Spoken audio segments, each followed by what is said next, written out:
बिस्मिल्लाहिर्रहमानिर्रहीम। अस्सलाम वालेकुम काश्तकार भाइयों, आज की इस वीडियो में हम किन्नू के फल की बढ़ोतरी पर जो खादें ज़रूरत होती हैं, कितनी खाद ज़रूरत होती है, इस पर आज हम बात करेंगे। इससे पहले एक छोटी सी गुजारिश, अगर आपने हमारा चैनल सब्सक्राइब नहीं किया तो हमारा चैनल कर लें सब्सक्राइब और साथ ही बेल के बटन को दबा लें ताकि जो फसलों के मुतल्लिक़ हम वीडियो बनाते हैं वो आपको बर वक्त मिल सके। काश्तकार भाइयों, किन्नू की ये जो स्टेज है जुलाई अगस्त के महीने में आती है और फ्रूट जिस तरह आप स्क्रीन पर देख रहे हैं ये मिडिल स्टेज पर है।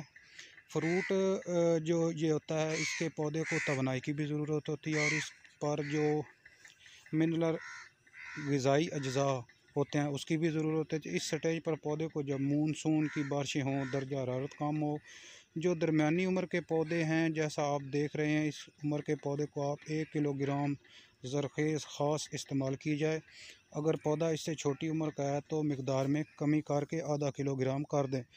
अगर ज़्यादा बड़ी उम्र का है, जिस तरह आप स्क्रीन पर देख रहे हैं, इस तरह के पौधे, आप इन पौधों को 1.5 या 2 किलोग्राम फ़ी पौधा जो है वो ज़रख़ेज़ ख़ास इस्तेमाल करें। अब तरीक़ाकार क्या इस्तेमाल करने का, जो घेरा होता है इसके अंदर जड़ों के ऊपर खाद फेंकें, मुड्डी के करीब खाद मत फेंकें, इसका कोई फ़ायदा नहीं।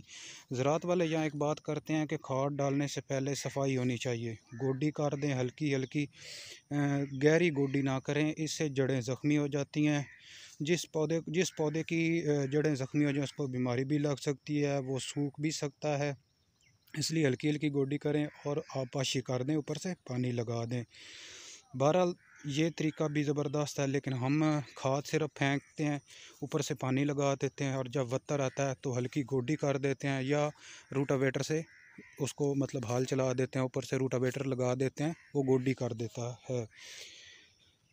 ज़रख़ेज़ खाद के अंदर नाइट्रोजन, फास्फोरस, पोटाशियम के अलावा यूरोपीय टेक्नोलॉजी ब्लैक को, इनके फ़ायदे क्या हैं? जो ग़िज़ाई अज्जा होते हैं इनकी मुसलसल और देर तक सप्लाई होती रहती है। ग़िज़ाई अज्जा ख़त्म नहीं होते, मिलते रहते हैं। इसके अलावा ज़रख़ेज़ खाद के अंदर बोरॉन, सल्फ़ेट का इस्तेमाल भी है, जो कि माल के गिरने का मतलब माल को गिरने नहीं देता, जिसे हम केरा कहते हैं। बहुत सारे बागात में केरे का बड़ी शिकायत पाई जाती हैं कि भाईजान हमारे बाग में केरा बहुत ज़्यादा होता है। आप इस खाद का इस्तेमाल करें, इंशाअल्लाह ताला आपको केरे में वाज़िया कमी नज़र आएगी। इस स्टेज पर अगर आप इस तरह से खाद डालते हैं तो माल्टे के बड़ा होने में, उसकी क्वालिटी में, साफ़ होने में, यानी जाली भी नहीं होगी, भरपूर फ़ायदा होगा। इसके अलावा सितंबर के महीने में आपको नाइट्रोजन की कमी पत्तों पर देखने में मिलेगी। पत्तों पर पिलाट होगी तो दरमियानी उम्र के पौधों को 1 किलोग्राम अमोनियम सल्फ़ेट डाल दें। और बड़ी उम्र के पौधे जिस तरह आप स्क्रीन पर ये देख रहे हैं, ये बड़ी उम्र के पौधे हैं।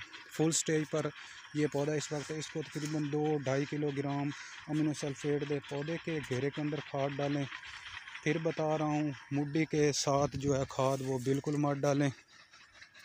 इस पर अमल करके इंशाअल्लाह ताला आप अपने जो किन्नू का बाग होगी उसके पैदावार में भी इजाफ़ा करेंगे, क्वालिटी भी बेहतर होगी और आपके जो माल्टे हैं वो साफ़ भी होगी।